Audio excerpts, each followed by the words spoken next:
Hello बच्चों, कैसे हैं आप लोग? बढ़िया एकदम। चलिए आज की क्लास शुरू करें और आज आप सबको पता होना चाहिए हम लोग एक नया चैप्टर स्टार्ट कर रहे हैं। चैप्टर नंबर 5 है मॉर्फोलॉजी ऑफ फ्लावरिंग प्लांट। ये क्लास 11th का एक चैप्टर है जो आपके नीट एग्जाम के लिए बहुत इंपॉर्टेंट।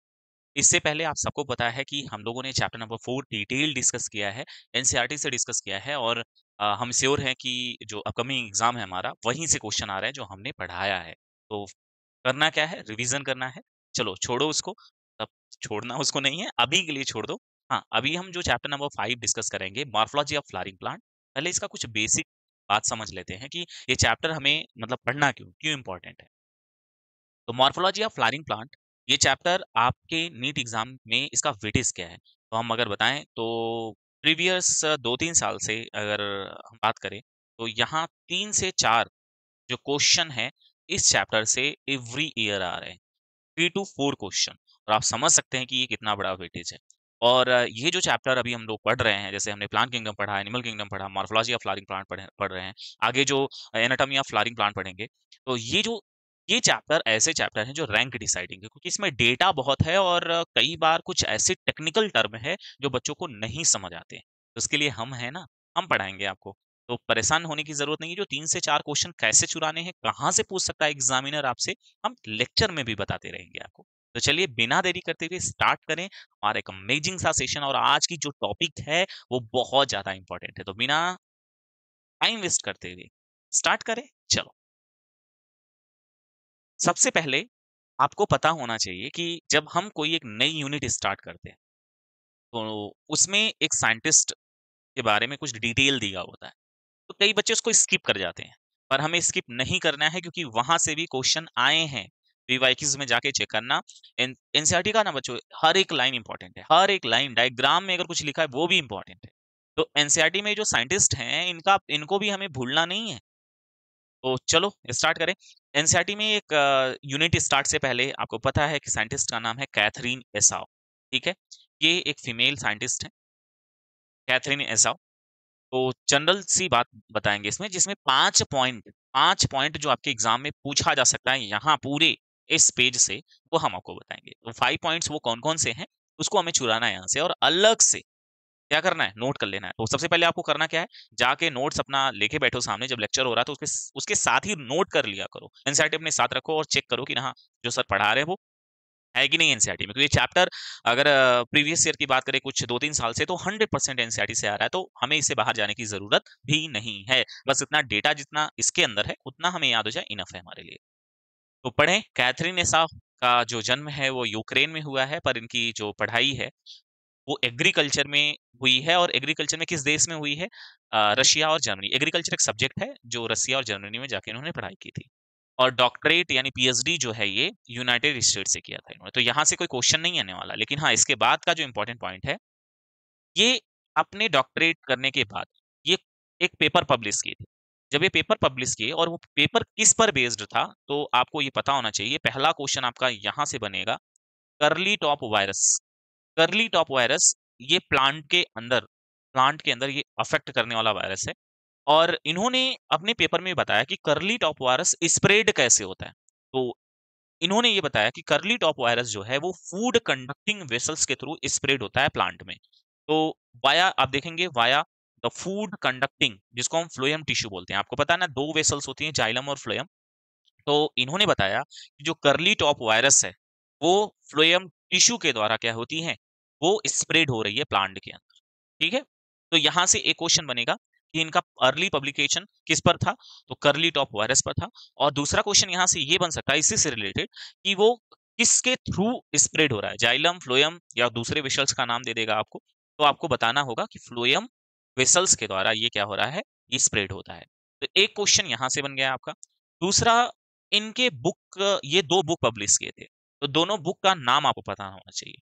पहली बुक इनकी थी डॉक्टर एशाव, प्लांट एनाटॉमी। पहली बुक ये जो पब्लिश किए, तो उस बुक का नाम है डॉक्टर एसास, प्लांट एनाटॉमी। ये ऐसी बुक थी, जब ये मार्केट में आई ना, तो लोगों की अंडरस्टैंडिंग प्लांट को समझने के लिए बढ़ गई। प्लांट को समझने के लिए लोगों की अंडरस्टैंडिंग बढ़ गई। तो पहली बुक है प्लांट एनाटॉमी। फिर उसके बाद इन्होंने अपनी दूसरी बुक भी पब्लिश की, और दूसरी बुक जो थी वो यहाँ है, the anatomy of seed plant, the anatomy of seed plant, जिसको एक और नाम से जान रहे हैं हम, Webster of plant biology, Webster of plant biology. तो ये एमसीक्यू आ सकता है आपको। दो बुक थी, पहली बुक क्या थी, डॉक्टर एसाव, प्लांट एनाटॉमी, और दूसरी बुक क्या है, the anatomy of seed plant. तो पहले फर्स्ट और सेकंड बुक का नाम एक सीरियल से ही याद रखना है। और किस बुक को विबस्टर ऑफ प्लांट बायोलॉजी बोल रहे हैं, तो the anatomy of seed plant. Seed plant कौन कौन से होते हैं, दो होते हैं, जिम्नो और एनजियो होते हैं। ठीक है, तो ये जो बुक इन्होंने पब्लिश किया, उसके बाद जो बुक आई, तो इस उस बुक के बेसिस पे, जैसे पहली बुक थी या दूसरी बुक थी, ये प्लांट बॉडी के स्ट्रक्चर को समझने का लोगों का नजरिया बदल गई। ठीक है, तो इस बुक, इनके द्वारा जो बुक लिखी गई, ये बहुत अमेजिंग बुक थी और वर्ल्ड वाइड लेवल पर इसका इम्पैक्ट पड़ा। तो इसके लिए इनको इलेक्टेड किया गया एक ऑनरेबल पोस्ट के लिए, और वो ऑनरेबल पोस्ट क्या है, national academy of science. National academy of science के लिए इनको इलेक्टेड किया गया। ये 6 वुमेन थी जिनको ये ऑनर मिला था। ठीक है, तो इलेक्टेड किया गया, इनको चुना गया नेशनल एकेडमी ऑफ साइंस, और इनको फिर उसके बाद अवार्ड भी मिला है। और वो प्रेस्टिजियस अवार्ड कौन सा है, national medal of science, national medal of science. तो आपको यही जो 4-5 पॉइंट हमने बताया, ये इसको पॉइंट वाइज लिख लेना है। पहला पॉइंट, उनका अर्ली पब्लिकेशन किस वायरस पर था, कर्ली टॉप वायरस पर। क्या बताया उन्होंने कि वो किसके थ्रू क्या होता है, स्प्रेड होता है, फ्लोएम वेसल्स के थ्रू। पहली बुक का नाम डॉक्टर एशाव प्लांट बाय एनाटॉमी है, और दूसरी बुक कौन सी है, the anatomy of seed plant. ठीक है, the anatomy of seed plants, और इसको हम विबस्टर ऑफ प्लांट बायोलॉजी बोलते हैं। तो यहाँ से 3 पॉइंट हो गया आपका। और इसको, इनको किसके लिए इलेक्टेड किया गया, किसके लिए चुना गया था, जो एक ऑनरेबल पोस्ट था, तो वो क्या है, नेशनल एकेडमी ऑफ साइंस। ठीक, और नेक्स्ट क्वेश्चन आपसे पूछ सकता है कि इनको अवार्ड कौन सा मिला था, तो नेशनल मेडल ऑफ साइंस। तो ये 5 पॉइंट इनसे रिलेटेड है, ये आपको याद रखने हैं। आगे बढ़े हम, चलो फोकस करो, मॉर्फोलॉजी, क्योंकि हम पूरे चैप्टर का नाम ही क्या, मॉर्फोलॉजी ऑफ फ्लावरिंग प्लांट, ये पूरे चैप्टर का नाम है। तो what is the meaning of morphology, ये मॉर्फोलॉजी की मीनिंग क्या है, क्या होता है मॉर्फोलॉजी। तो एक लाइन का डेफिनेशन लिखेंगे, बड़े ध्यान से देखिएगा आप लोग, ये इंपॉर्टेंट है, और ऐसे ही आप लिखना भी है। तो morphology the study of external structure. ठीक है, स्टडी ऑफ एक्सटर्नल स्ट्रक्चर। चलो अब इसको समझ लेते हैं क्या है। जैसे आप अगर कहीं बाहर जाते हैं, तो बहुत सारे प्लांट आपने देखा होगा। तो बाहर जब आप प्लांट को देखते हैं, तो क्या दिखता है आपको, अगर प्लांट को आपने एक छोटे से प्लांट को उखाड़ लिया, तो उसमें रूट दिख जाएगा। या एक्सटर्नली किसी प्लांट को देख रहे हैं, तो उसमें क्या क्या दिख सकता है आपको, उसमें उसका सूट दिख सकता है। सूट मतलब जो इसमें लीफ है, स्टेम है, और उसके साथ उसकी ब्रांचेस है, फ्रूट हो सकता है, फ्लावर हो सकता है, ये सब दिखता है ना, वही है मॉर्फोलॉजी। एक्सटर्नली जो हम देख पाते हैं, वो किसी भी ऑर्गेनिज्म का मॉर्फोलॉजी होता है। तो यहाँ पर आपको डेफिनेशन क्या लिखना है, study of, study of external structure, external structure, study of external structure. उसमें क्या क्या आ सकता है, प्लांट है तो प्लांट का रूट आ सकता है, सूट आ सकता है उसका, सूट में सारे पार्ट आ जाएंगे, रूट एंड सूट। सूट में स्टेम भी आ जाएगा, लीफ भी आ जाएगा, फ्लावर भी आ जाएगा। तो स्टडी ऑफ एक्सटर्नल स्ट्रक्चर पढ़ किसका रहे हैं, तो आप लिख सकते हैं study of external structure of, structure of angiosperm, angiosperm plant, क्योंकि हम इस पूरे चैप्टर में एंजियोस्पर्म प्लांट के बारे में ही पढ़ रहे हैं। ठीक, नेक्स्ट पॉइंट, किसका स्टडी करते हैं रियल में, जो आपके स्क्रीन पर एक डायग्राम से हो रहा होगा, तो आप देख सकते हैं यहाँ पर, उसमें बर्ड है, फ्रूट है, नोड है, एक्सिलरी बर्ड है, लीफ है, ये सूट वाले पार्ट में सब आ रहे हैं। ठीक है, फ्लावर, इंटरनोड, स्टेम। और जो उसका जो अंडरग्राउंड पार्ट है, वो उसका lateral root, primary root, secondary root, ये सारे पार्ट आते हैं हमारा। तो स्टडी रियल में किसका हो रहा है, स्पोरोफाइट का या गेमेटोफाइट का, बताइए। तो आप ये बताएंगे study of sporophyte, study of sporophyte. Real में स्टडी हो किसकी रही है, स्पोरोफाइट की, और क्यों हो रही है, तो हो रही है फॉर टैक्सोनॉमी। ठीक है, और क्लासिफिकेशन, तो आप लिख सकते हैं ये हेल्प करता है, help in, help in taxonomy. ये किस में हेल्प कर रहा है, टैक्सोनॉमी में हेल्प करेगा। तो मॉर्फोलॉजी का डिफिनीशन आपको यही पहला जो स्टेटमेंट है वो याद रखना है, स्टडी ऑफ एक्सटर्नल स्ट्रक्चर। अब प्लांट है तो एंजियोस्पर्म प्लांट, और मतलब एंजियोस्पर्म प्लांट पढ़ना है तो एंजियोस्पर्म प्लांट, और उसमें क्या क्या एक्सटर्नल स्ट्रक्चर में आ रहा है हमारा, रूट आ रहा है और सूट आ रहा है। क्लियर हो जाएगा। और किसका स्टडी करेंगे? स्पोरोफाइट। ये स्ट्रक्चर जो है वो पूरा का पूरा स्पोरोफाइट है। और अगर ये स्पोरोफाइट, गैमेटोफाइट नहीं समझ रहा है, पहले चैप्टर नंबर 2 पर जाओ आप। चैप्टर 2 नहीं, चैप्टर नंबर 3 पर जाओ, प्लांट किंगडम जब हमने पढ़ा था, तो वहाँ आपको क्लियर हो जाएगा पूरा। हेल्प इन टैक्सोनॉमी, किस लिए ये हेल्प करेगी? टैक्सोनॉमी, ठीक है? जैसे हमें कोई एक एंजियोस्पर्म प्लांट दिख रहा है, जैसे जैसे टैक्सोनॉमी का थोड़ा-सा समझ लो आप, क्या है? आप ब्रायोफाइट, जिम्नोस्पर्म, एंजियोस्पर्म, इसका कुछ एक डेफिनिशन है, प्रॉपर आपके पास एक कोई डेफिनिशन है, कोई एक कैरेक्टर है, उसके बेसिस पे आप उसको उस ग्रुप के अंदर रख रहे हो। तो टैक्सोनॉमी में हेल्प करेगा, मतलब कैसे पता करेंगे कि ये एल्गी है, ब्रायो है, टेरिडो है, जिम्नो है और एंजियो है। तो एक्सटर्नली देखकर हम उसको एक अच्छे, मतलब उसको सुटेबल ग्रुप के अंदर प्लेस कर देंगे। तो मॉर्फोलॉजी इसमें हेल्प कर रही है। तो आते हैं एनसीईआरटी का डायग्राम क्या है। देखो, एनसीईआरटी ने अपना एक डायग्राम दिया है और उस डायग्राम में रियल में ये डाइकॉट प्लांट है मस्टर्ड का। और इस डाइकॉट प्लांट में आपको ये देखना है कि एनसीईआरटी बता क्या रही है। तो मॉर्फोलॉजी में प्लांट में 2 पार्ट आता है। एक आपका एक एक पहला आता है रूट सिस्टम और दूसरा है आपका शूट सिस्टम। ये रूट सिस्टम जो पार्ट है हमारा, वो अंडरग्राउंड पार्ट है। Underground part. और जो शूट सिस्टम है वो कैसा पार्ट है? एरियल पार्ट है। एरियल पार्ट है। तो हम ये कहेंगे कि मॉर्फोलॉजी प्लांट की अगर हम पढ़ रहे हैं तो इसको हमने 2 पार्ट्स में कैटेगराइज किया है। एक उसका अंडरग्राउंड पार्ट और दूसरा उसका एरियल पार्ट। एरियल पार्ट में क्या आ रहा है? शूट सिस्टम आ रहा है। Shoot system. और अंडरग्राउंड पार्ट में क्या आ रहा है? उसका रूट सिस्टम आ रहा है। अब शूट सिस्टम में, यानी शूट के में कौन-कौन से पार्ट आ सकते हैं प्लांट के? तो शूट सिस्टम में प्लांट का बड आ सकता है, जो एक्सिलरी बड हो सकता है, नोड आ सकता है उसका, इंटरनोड आ सकता है, नोड आ सकता है, लीफ आ सकता है, स्टेम आ सकता है, फ्रूट आ सकता है, फ्लावर आ सकता है। तो प्लांट का ये जितने पार्ट ऊपर, मतलब सॉइल से ऊपर जितने पार्ट है उसके, सब शूट सिस्टम के पार्ट हैं। रूट सिस्टम में उसका primary root, secondary root, tertiary root, ये सब आ जाएगा हमारा। तो एनसीईआरटी का फिगर ये मॉर्फोलॉजी है प्लांट की। एक्चुअल में प्लांट मॉर्फोलॉजी में इतने पार्ट हमें पढ़ने हैं, इतने पार्ट पढ़ने हैं।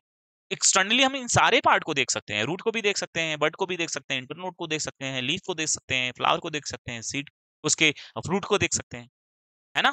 तो ये सारे पार्ट क्या है? प्लांट की मॉर्फोलॉजी है। आगे बढ़े? चलो आगे बढ़ते हैं इसके साथ। Plant structure. अब प्लांट स्ट्रक्चर में, मतलब पहले तो हमने उसको 2 पार्ट्स में डिवाइड किया। एक उसका एरियल पार्ट था, दूसरा उसका अंडरग्राउंड पार्ट था। प्लांट स्ट्रक्चर में हम 2 पार्ट्स में और डिवाइड कर सकते हैं इसको। करना है और हमें पढ़ना भी है इसके। पहला पार्ट हम इसमें पढ़ रहे होंगे वेजिटेटिव पार्ट। वेजिटेटिव पार्ट या वेजिटेटिव स्ट्रक्चर लिख सकते हो। और सेकंड आपको रिप्रोडक्टिव स्ट्रक्चर। Reproductive structure. तो प्लांट स्ट्रक्चर को 2 पार्ट्स में डिवाइड कर रहे हैं। वेजिटेटिव में प्लांट में कौन-कौन से पार्ट आ रहे हैं? तो आप सबको पता होना चाहिए, वेजिटेटिव में 3 पार्ट आते हैं। कौन-कौन से आते हैं? प्लांट का रूट वेजिटेटिव स्ट्रक्चर में आएगा। प्लांट का स्टेम भी किस में आएगा? वेजिटेटिव स्ट्रक्चर में आएगा। और प्लांट का जो लीफ है, ये भी किस में आएगा? वेजिटेटिव स्ट्रक्चर में आएगा।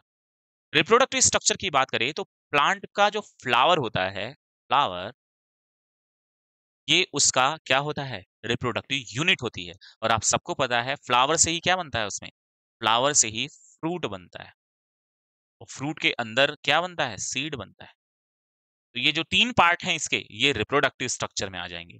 और वेजिटेटिव स्ट्रक्चर में ये 3 पार्ट आ जाएंगे। तो प्लांट स्ट्रक्चर को हम इस तरीके से भी कैटेगराइज करते हैं, वेजिटेटिव स्ट्रक्चर और रिप्रोडक्टिव स्ट्रक्चर। बाकी अगर उसके प्लेस के बेसिस पे करेंगे तो एरियल लोकेशन की बात करेंगे, यानी ग्राउंड के ऊपर की बात, एरियल पार्ट और अंडरग्राउंड पार्ट। ठीक है? तो ये सारे पार्ट मॉर्फोलॉजी ही है इसकी, प्लांट की मॉर्फोलॉजी है। अब एनसीईआरटी क्या लिख रही है पहले पेज पर अपने? इसमें बहुत ज्यादा क्वेश्चन आते नहीं है, तो बस जनरल सा पढ़ लो, देख लो ध्यान से। कह रहा है कि बहुत वाइड रेंज है, प्लांट वाइड रेंज है स्ट्रक्चर का, जो हायर प्लांट के अंदर, हायर प्लांट में हमें देखने को मिलता है।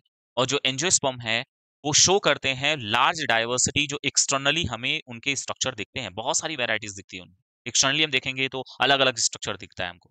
उसी को नाम दे रहे हैं कि मॉर्फोलॉजी। और वो सारे कैरेक्टर क्या क्या हो सकते हैं? रूट हो सकता है, उसका स्टेम हो सकता है, लीफ हो सकता है, फ्लावर हो सकता है, फ्रूट हो सकता है। ये सब उसका क्या है? मॉर्फोलॉजी है। सेकंड पैराग्राफ ये स्टार्ट कर रहा है, वो ये बोल रहा है कि आपने चैप्टर नंबर 2 और चैप्टर नंबर 3 में क्लासिफिकेशन के बारे में बात की थी। और वो किस पर बेस्ड था? जो क्लासिफिकेशन था, मॉर्फोलॉजी पर बेस्ड था। और हो सकता था ऐसा कि अदर कैरेक्टर पर भी बेस्ड रहे। Morphology external structure plus internal पर भी तो बेस्ड था, नेचुरल क्लासिफिकेशन सिस्टम। ठीक है? तो मॉर्फोलॉजी एक मेन पार्ट है जो क्लासिफिकेशन में हेल्प कर रहा है हमारा। फॉर एनी सक्सेसफुल अटेम्प्ट, अगर हमें क्लासिफिकेशन को बहुत अच्छे से समझना है, तो हमें ये समझना होगा कि हायर प्लांट या कोई अदर ऑर्गेनिजम्स हैं, उसका एक जो भी कुछ पार्ट है, उसका एक टेक्निकल टर्म हमें पता होना चाहिए और उसका एक स्टैंडर्ड डेफिनेशन हमें पता होना चाहिए। यानी सक्सेसफुल क्लासिफिकेशन के लिए किसी भी प्लांट बॉडी या किसी भी ऑर्गेनिज्म बॉडी का उसका एक टेक्निकल टर्म हमें पता हो। जैसे एग्जांपल दे रहे हैं, फ्लावर में कैलिक्स होता है, कोरोला होता है, एंड्रोशियम होता है, गाइनोशियम होता है ना? तो हमें उसका एक टेक्निकल टर्म, जैसे कैलिक्स बोल रहे हैं तो वो एक टेक्निकल टर्म है, कोरोला बोल रहे हैं उसका एक टेक्निकल टर्म है, ठीक है? तो या इनफ्लोरेसेंस बोल रहे हैं तो उसका एक टेक्निकल टर्म है, इनफ्लोरेसेंस ऑलरेडी एक टेक्निकल टर्म है। तो ये हमें टेक्निकल टर्म पता होना चाहिए और एक उसका स्टैंडर्ड डेफिनिशन पता होना चाहिए कि इन्फ्लोरेसेंस बोल क्यों रहे हैं। अगर ये हमें पता चल गया तो क्लासिफिकेशन में हमें हेल्प मिलने वाला है। We also need to know about the possible variation in different part, यानी हमें ये भी जानना जरूरी है इसके साथ, मतलब डिफिनेशन टेक्निकल टर्म तो जानना है, इसके साथ हमें ये भी जानना है कि प्लांट के डिफरेंट पार्ट में वेरिएशन भी हो रहा है। और कई बार ऐसा होता है कि फाउंडेशन की वजह से वो हो रहा है, सॉरी, एडाप्टेशन की वजह से हो रहा है। इसकी वजह से हो रहा है, एडाप्टेशन की वजह से हो रहा है। और एडाप्टेशन क्यों होता है? क्योंकि उस तरीके का इन्वायरमेंट बन जाता है। जैसे पिक्चर प्लांट आपने देखा होगा, पिक्चर प्लांट में जो है लीफ मॉडिफाइड हो जाती है, इंसेक्टिवोरस प्लांट हो जाते हैं वो, तो वो इंसेक्ट को मार के खा जाते हैं। इसलिए ऐसा करते हैं कि वो ऐसी जगह पे ग्रो कर रहे हैं जिनको प्रॉपर न्यूट्रिएंट्स नहीं मिल रहा, तो इंसेक्ट को मार के खा रहे हैं वो। और वो पकड़ने नहीं जाते हैं, उन्होंने ऐसा मेथड बना लिया कि इंसेक्ट खुद भाग के आ जाता है उसके पास।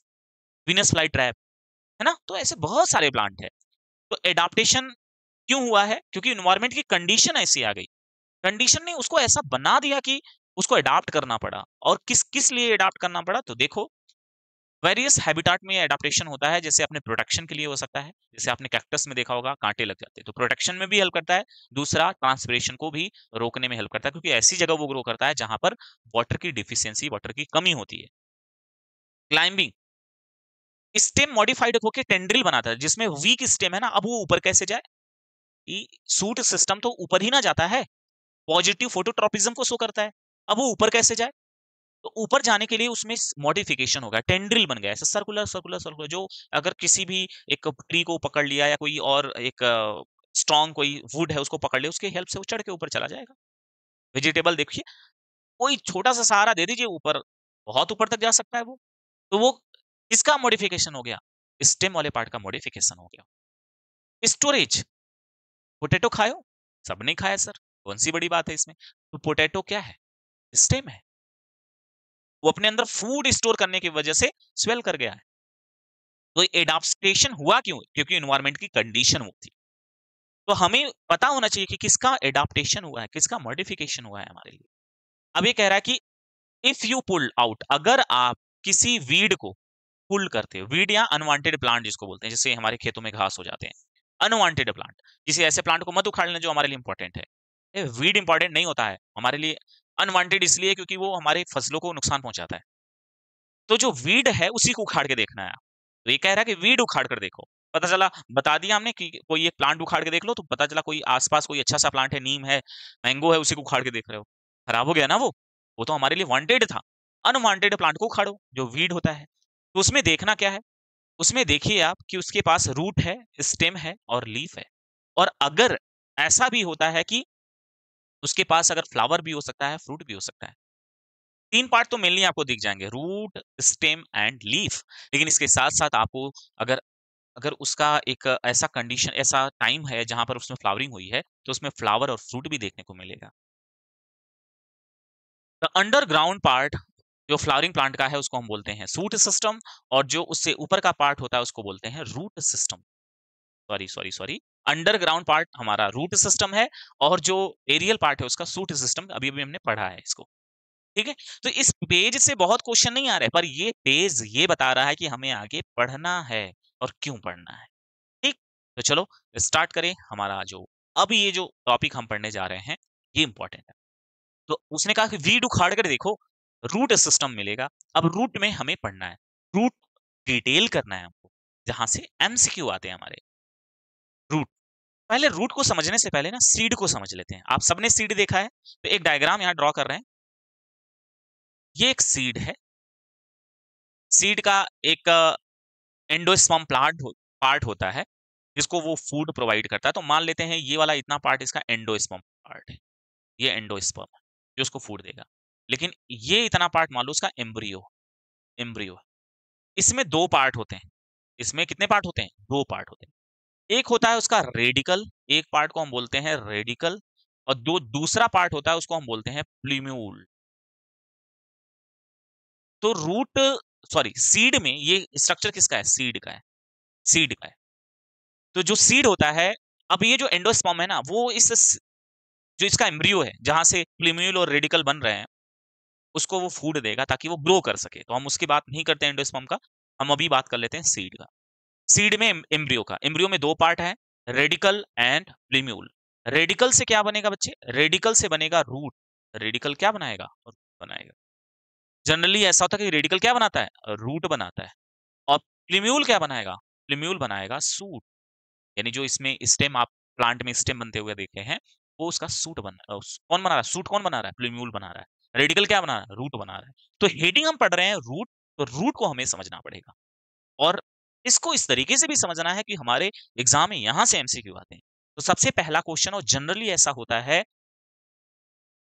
रूट कहां से डेवलप हुआ है? तो यहां से आंसर बता देंगे आप। Root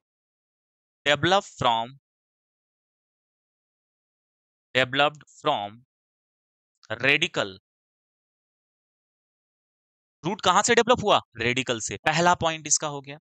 second point, in root, in root यहां इन कर लो, in root node and internode, internode absent. Node and internode क्या होते हैं? इसमें अपसेंट होते हैं।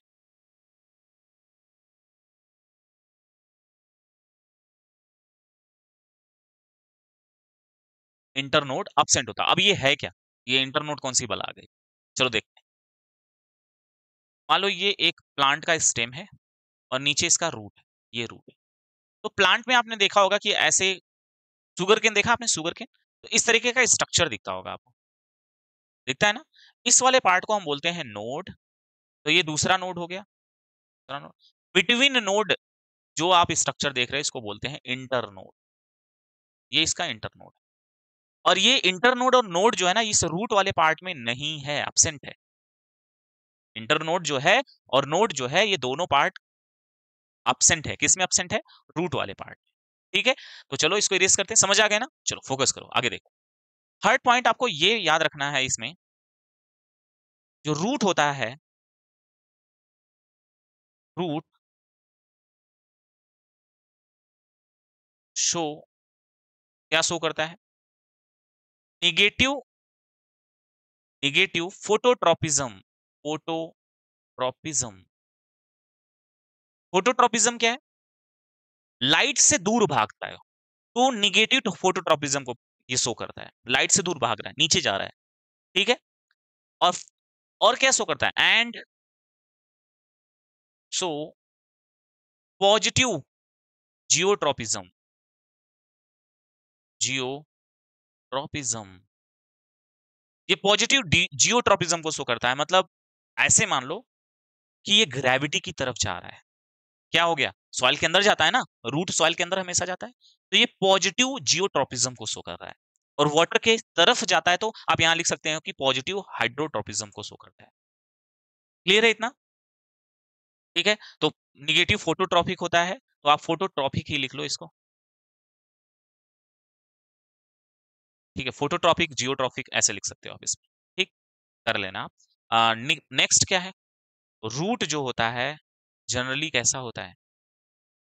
जनरली नॉन ग्रीन होता है। नॉन ग्रीन होता है। इसका मतलब क्या एब्सेंट हो गया इसमें? इसमें एब्सेंट हो गया आपका क्या? क्लोरोफिल। क्लोरोफिल इसमें क्या है? एब्सेंट है। क्लोरोफिल एब्सेंट होता है। तो ये 5 पॉइंट रूट के बारे में याद रखना है आपको। बाकी आप देखिए, ये इसका मेन रूट है जिसको हम प्राइमरी रूट बोलेंगे। ये इसका कौन सा रूट है? प्राइमरी रूट है। और इसमें से बहुत सारी ब्रांचेस निकली हैं। जैसे पहली ब्रांच निकली तो इसको हम बोल सकते हैं सेकेंडरी रूट है। और इससे जो ब्रांच निकल रही है इसको हम टर्शियरी रूट बोल सकते हैं। तो आप यहाँ पे टर्शियरी रूट लिख सकते हैं। ठीक है, तो इस तरीके से ये रूट होता है। रूट में ये 5 पॉइंट, आपको 4 पॉइंट जो कुछ भी है वो इंपॉर्टेंट है। ठीक है, तो फोटोट्रॉफिक होगा बच्चे यहाँ पर, तो फोटोट्रॉफिक कर लो। Phototrophic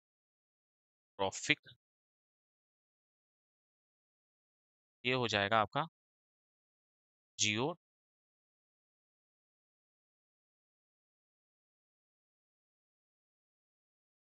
geotropic. ठीक है, तो ये कर लेना आप। बाकी आगे बढ़ते हैं। अब हम देखते हैं रूट सिस्टम पढ़ रहे हैं यहाँ पर। एक रूट में मतलब जो हमारा रूट होता है उसमें क्या क्या आ सकता है। तो रूट सिस्टम अगर हम बात करें तो अंडरग्राउंड पार्ट होता है हमारा। इसमें हमारा प्राइमरी रूट आएगा, प्राइमरी रूट आ जाएगा इसमें। सेकेंडरी रूट आ जाएगा, सेकेंडरी रूट आ जाएगा। टर्शियरी रूट आ जाएगा और रूट हेयर आ जाएगा। तो इतने पार्ट्स हमारे आ जाएंगे किसमें, रूट सिस्टम में आ जाएंगे। तो रूट सिस्टम में इन्हीं के बारे में बात करने वाले हैं आगे हम। तो आगे बढ़ते हैं, टाइप ऑफ रूट देखते हैं। टाइप ऑफ रूट मेनली हम पढ़ते हैं दो टाइप का, पर एनसीईआरटी एक और एडिशनल लिखी हुई है। तो फाइब्रस रूट जो एडिशनल है वो एक टाइप से एडवेंटिशियस का ही पार्ट है। तो आप अलग भी पढ़ सकते हो, पर एडवेंटिशियस का पार्ट हम इसलिए बोलेंगे क्योंकि अभी कंसेप्ट समझाते हैं तो उसके बाद समझ जाएगा आपको। टैप रूट देखिए, टाइप ऑफ रूट में टैप रूट देखते हैं। टैप रूट क्या है, directly directly developed from radical.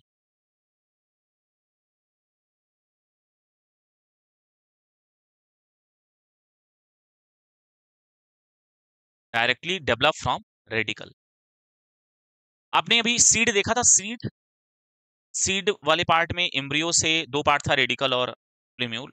तो रेडिकल से क्या बन रहा था, रूट बन रहा था। तो डायरेक्टली डेवलप फ्रॉम रेडिकल, जो प्राइमरी रूट होगा वो किससे डेवलप करेगा, डायरेक्टली डेवलप करेगा रेडिकल वाले पार्ट से। तो हम उसको क्या नाम दे रहे हैं, टैप रूट। और वो टैप रूट जो होगा ना, जो डेवलप किया, जिसको हम प्राइमरी रूट बोल रहे हैं, प्राइमरी रूट, ये पूरे लाइफ रहेगा इसमें।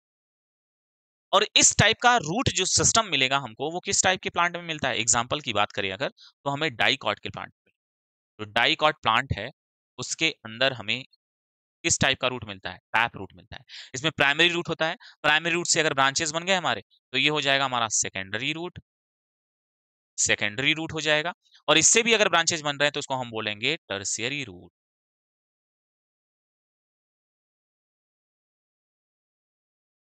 ठीक है, टर्शियरी रूट हमारा यहां हो जाएगा। ठीक, तो टैप रूट क्या है, ये लाइन इंपॉर्टेंट है। वो कहां से डेवलप हुआ है, डायरेक्टली डेवलप हुआ है रेडिकल से, और वो पूरी लाइफ रहे। और उसमें भी डायरेक्टली कौन डेवलप हुआ है, प्राइमरी रूट डेवलप हुआ है। रेडिकल से कौन सा रूट डेवलप हुआ है, प्राइमरी रूट डेवलप हुआ है। तो आपका हो गया वो टैप रूट हो। किसमें मिलेगा, डाइकॉट प्लांट में। आगे बढ़े, चलो आगे देखो, फोकस करो। Adventitious root. एडवेंटिशियस का मतलब समझ में आना चाहिए। एडवेंटिशियस यानी इस वर्ड का मतलब है अदर देन। ठीक है, तो हम लिख रहे हैं अदर देन रेडिकल। तो ऐसे आप पूरा लिखो इसमें, दोज रूट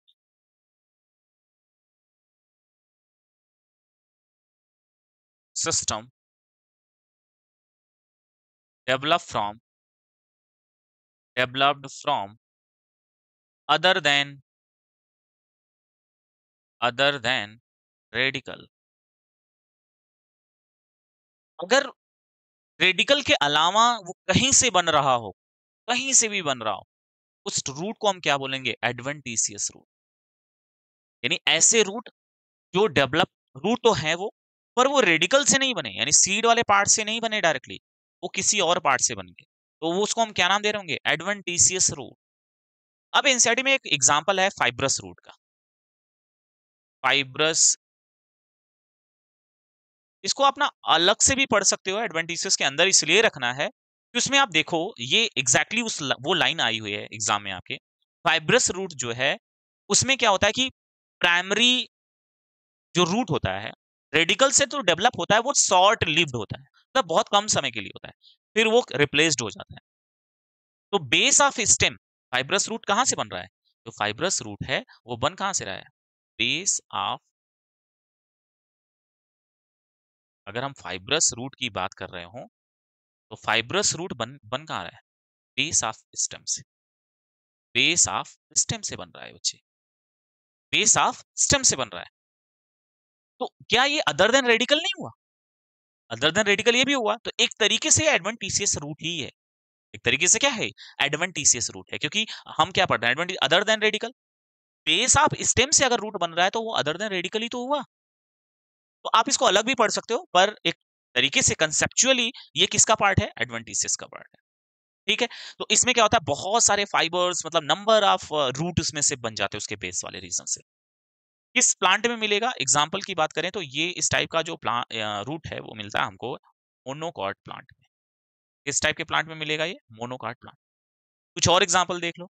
आपने मेज देखा है, मेज मक्का, शुगर केन देखा होगा, तो उसके लोअर नोड से, कौन से नोड से?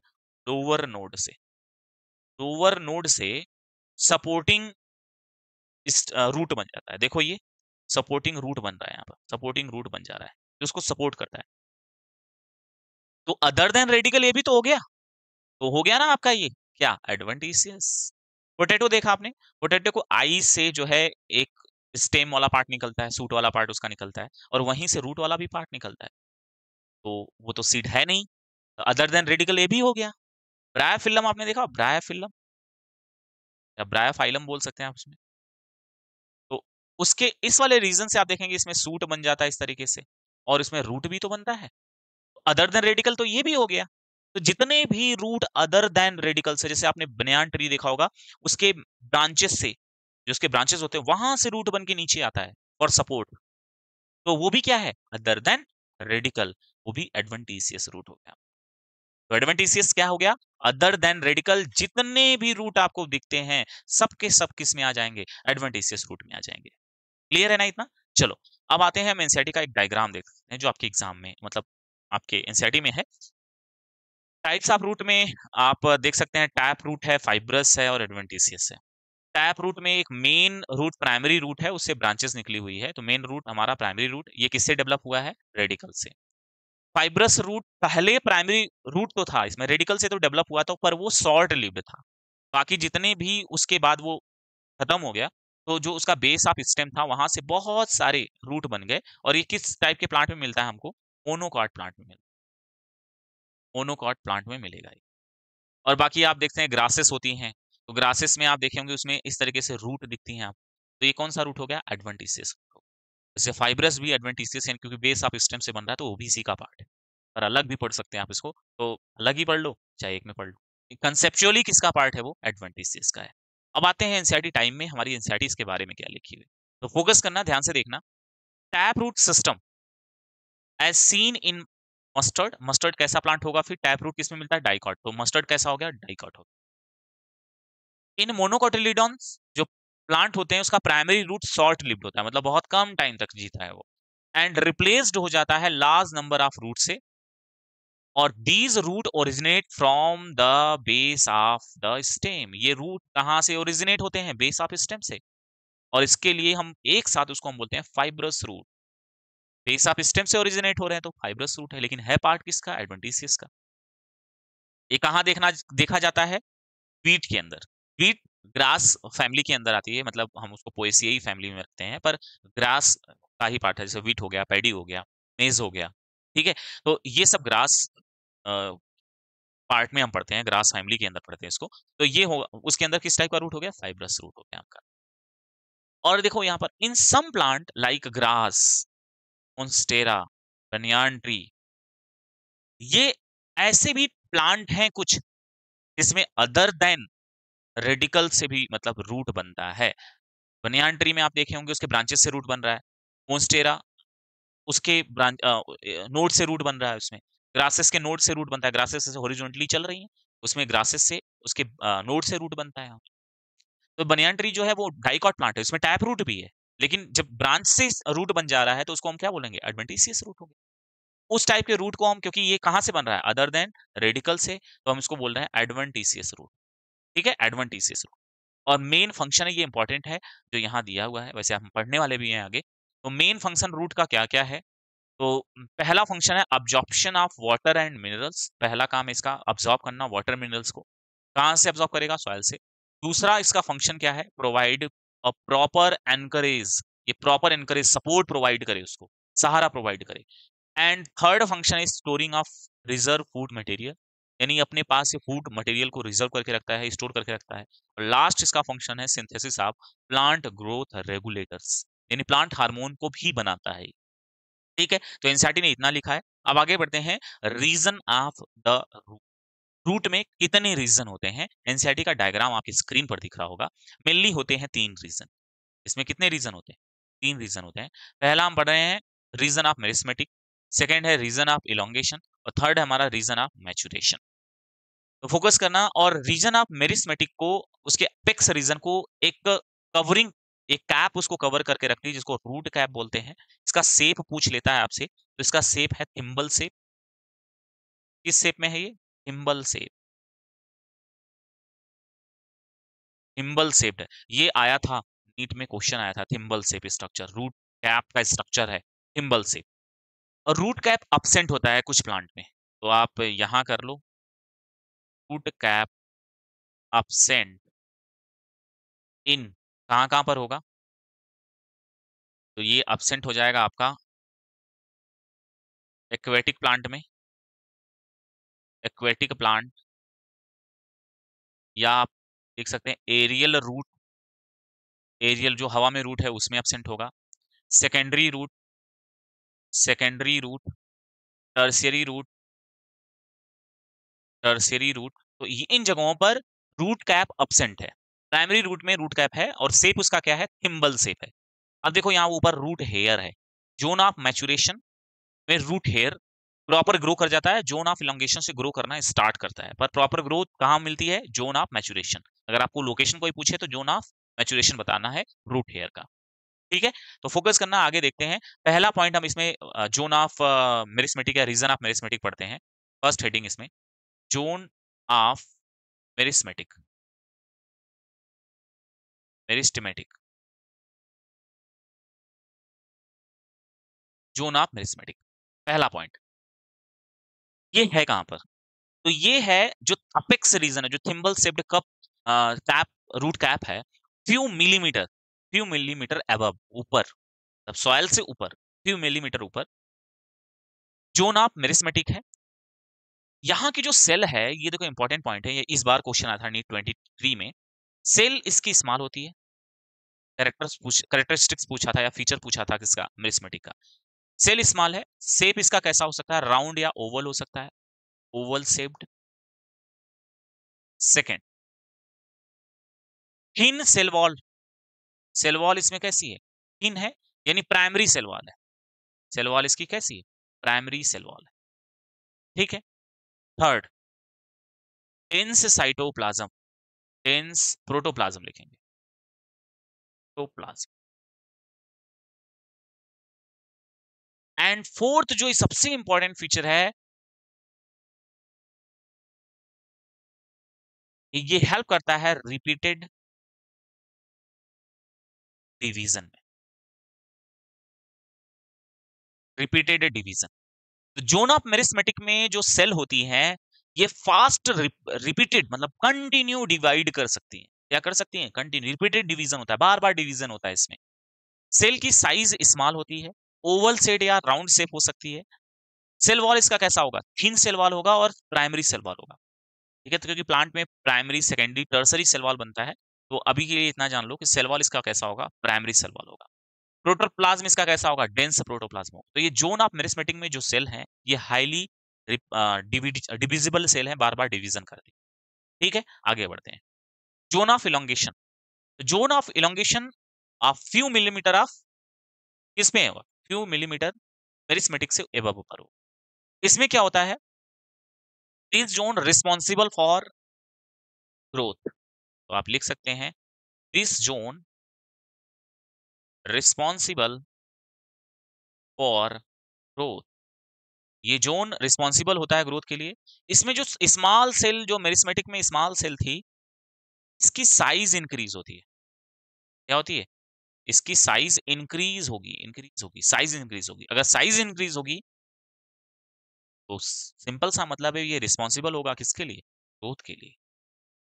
ठीक है? तो ग्रोथ के लिए। तो यहाँ पर साइज़ इंक्रीज़ होती है, पर डिवीज़न सेल का नहीं होता। सेल का डिवीज़न यहाँ नहीं होता, साइज़ इंक्रीज़ होती है।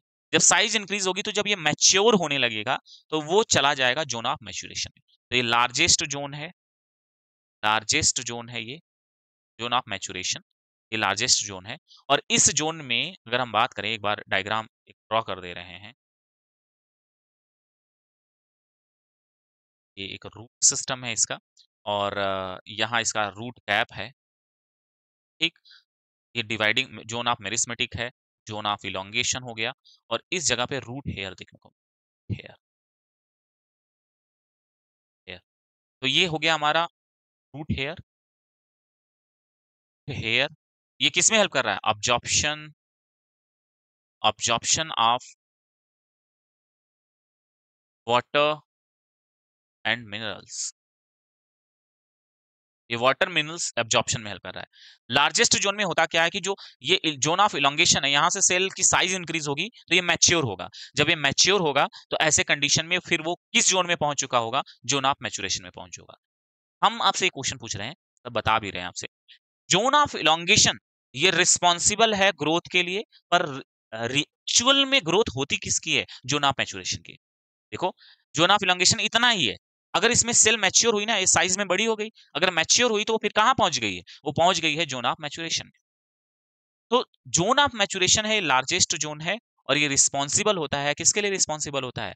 वो जोन ऑफ मैच्योरेशन में ग्रोथ होता है, और ग्रोथ के लिए रिस्पॉन्सिबल कौन सा जोन है? इलोंगेशन जोन है। ठीक है? और यहीं पर एक एपिडर्मल सेल, ये जो रूट हेयर बना है वो किस सेल से बना है? एपिडर्मल सेल से बना है। तो रूट हेयर एपिडर्मल सेल के एक्सटेंशन से बनता है, जो हेल्प करता है absorption and water mineral absorption में हेल्प। ठीक है? इतनी बातें क्लियर है? चलो, अब आते हैं main role of root. Root का मेन रोल क्या है? पहला पॉइंट, अभी हमने पढ़ लिया, इसको पढ़ लिया है, ऑलरेडी पढ़ लिया है, तो एक बार और कर लेते हैं। एक इसका मेन रोल क्या है? Absorption of water and minerals. एक प्लांट को मिनरल एंड वाटर चाहिए, तो वो कहाँ से मिलेगा? वो मिलेगा सॉइल से। तो आप यहाँ पर absorption of water and minerals from soil, soil से वाटर मिनरल अब्जॉर्ब करेगा। सेकेंड जो इंपॉर्टेंट है, to help to proper anchorage, support करेगा ये, सिंपल सी बात है, करेगा ही, ब्रांचेस बनती है इसमें। थर्ड नंबर से food storage, food storage. And fourth point जो इसमें इंपॉर्टेंट है, synthesis of synthesis of PGR, जिसको हम प्लांट हार्मोन बोलते हैं, प्लांट हार्मोन। ठीक है? तो मेन रोल रूट का क्या है? Water mineral absorption, proper encourage, उसको सपोर्ट देगा, फूड स्टोरेज में हेल्प करेगा, और सिंथेसिस करेगा किसका? पीजीआर का, जिसको प्लांट हार्मोन बोल। ठीक है? तो हम आज की क्लास यहीं पर एंड करेंगे, लेकिन हाँ, उससे पहले एनसीईआरटी टाइम हमारी स्टार्ट होगी। एनसीईआरटी में क्या क्या दिया है, इस वाले रीजन में क्या क्या पढ़ना है, ध्यान से देखना, कुछ छूटा तो नहीं हमारा। देखो, रूट जो है कवर्ड है apex by thimble shaped like structure, ये इंपॉर्टेंट है, यहाँ से क्वेश्चन आया था। इसको हम क्या बोल रहे हैं? रूट कैप का स्ट्रक्चर कैसा है? थिम्बल शेप है। ये प्रोटेक्ट करता है टेंडर अपेक्स, यानी अपेक्स वाले रीजन को, यानी सबसे सॉफ्ट रीजन जो सबसे नीचे होता है उसको ये क्या करता है? क्योंकि वहां पर जोन ऑफ मेरिस्मेटिक सेल है ना, वो कंटिन्यू डिवाइड कर रहे हैं, तो सॉफ्ट सेल, बहुत ही थिन, उसमें क्या है? प्राइमरी शेल वॉल है, तो उसका प्रोटेक्शन भी करना है हमको। तो उसको, उसके प्रोटेक्शन, क्योंकि सॉइल में वो क्या कर रही है? अंदर जा रही है ना, धंस रही है, तो अगर वो प्रोटेक्ट नहीं होगा तो खराब हो जाएगा वो जोन। तो टेंडर अपेक्स वाले रीजन को रूट के वो क्या करके रखता है? ढक के रखता है, क्योंकि उसको सॉइल में अंदर जाना है, पेनिट्रेट करना है अंदर। फ्यू मिलीमीटर्स एबव, उसके कुछ मिलीमीटर, यहाँ देखो मिलीमीटर, कई बार यहाँ से क्वेश्चन बना सकता है, सेंटीमीटर हो सकता है, ठीक है, सेंटीमीटर हो सकता है, तो ये मिलीमीटर याद रखना है कि फ्यू मिलीमीटर है। फ्यू मिलीमीटर, रूट कैप से फ्यू मिलीमीटर ऊपर जाने पर रीजन ऑफ मेरिस्मेटिक मिलता है, जहां पर जो सेल होती हैं वो कैसी होती हैं? स्मॉल होती हैं, वॉल उसका थिन वॉल होता है, और उसमें डेंस प्रोटोप्लाज्म होता है, और ये रैपिडली क्या करेंगी, वो डिवाइस करेंगे, बार-बार डिवीज़न होगा इसमें। Cell are proximal of this region, यानी इससे थोड़ी-सी ऊपर जाने पर कौन-सा रीज़न आता है? एलोंगेशन का रीज़न होता है, जहाँ पर सेल का लार्जमेंट होता है, जो रिस्पॉन्सिबल होता है किसके लिए? ग्रोथ के लिए, पर ग्रोथ इसका होता नहीं है, ग्रोथ होता है मैच्योरेशन का, ठीक है? जिसमें रूट की लेंथ बढ़ती है और इस वाले रीज़न को हम बोलते हैं रीज़न ऑफ एलोंगेशन, ये रिस्पॉन्सिबल होता है ग्रोथ के लिए, ठीक? द सेल ऑफ एलोंगेशन ये ग्रेजुअली डिफरेंशिएट कर जाता है और मैच्योर होता है। जैसे ही मैच्योर होगा, वो उसके जस्ट प्रॉक्सिमल यानी नज़दीक एक नया ज़ोन स्टार्ट हो जाता है, जिसको रीज़न ऑफ मैच्योरेशन बोलते हैं हम।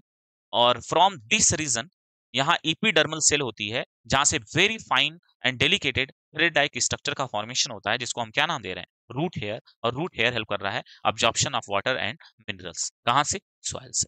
तो एनसीईआरटी में इतना ही बात लिखा हुआ है, हमने इसको डिटेल में पढ़ लिया है, बस इससे ज्यादा आपको करना नहीं है। एनसीईआरटी मतलब आपने वीडियो लेक्चर अच्छे से देखा, एक बार अच्छे से जाके एनसीईआरटी कर लो। हम श्योर है बच्चे, इस चैप्टर को हम बहुत अच्छे से पढ़ाएंगे और हम इस बात से भी श्योर है कि चैप्टर में कंफ्यूजन नहीं बचेगा आपका फिर। बस आपको सिंसियरली पढ़ना है इस चैप्टर को। तो चलिए करना क्या है, एनसीईआरटी बुक की रीडिंग कर लो, कोई एमसीक्यू बुक है तो इससे रिलेटेड कोई क्वेश्चन मतलब मिल रहा है आपको तो सॉल्व करो उससे। पीवाईक्यूज में जाके ढूंढो कि रूट से किस किस पार्ट से कैसा क्वेश्चन आया हुआ है। अभी मॉडिफिकेशन देखो, एक बात याद रखो, अगर हम न्यू एनसीईआरटी के अकॉर्डिंग बात करें तो अब ये हमारा जो चैप्टर है मतलब टॉपिक है खत्म हो चुका है, पर ओल्ड एनसीईआरटी में अभी मॉडिफिकेशन ऑफ रूट जो कि इंपॉर्टेंट है, वो हमें पढ़ना है, हम पढ़ाएंगे भी आपको। न्यू एनसीईआरटी में वो नहीं होगा तो आप उसको स्किप भी कर सकते हो, पर हम पढ़ा रहे हैं तो हम इसलिए करें कि इंपॉर्टेंट है, थोड़ा सा कर लेते हैं, आ जाएगा एग्जाम में क्वेश्चन तो से बन जाए बस, इसलिए करना है। ठीक, तो पीवाई की सॉल्व करो, बुक की रीडिंग करो, प्रॉपर नोट्स बनाओ, इतना काम करना है। तो आज की क्लास यहीं पर एंड करेंगे। Thank you so much, thanks for watching all of you.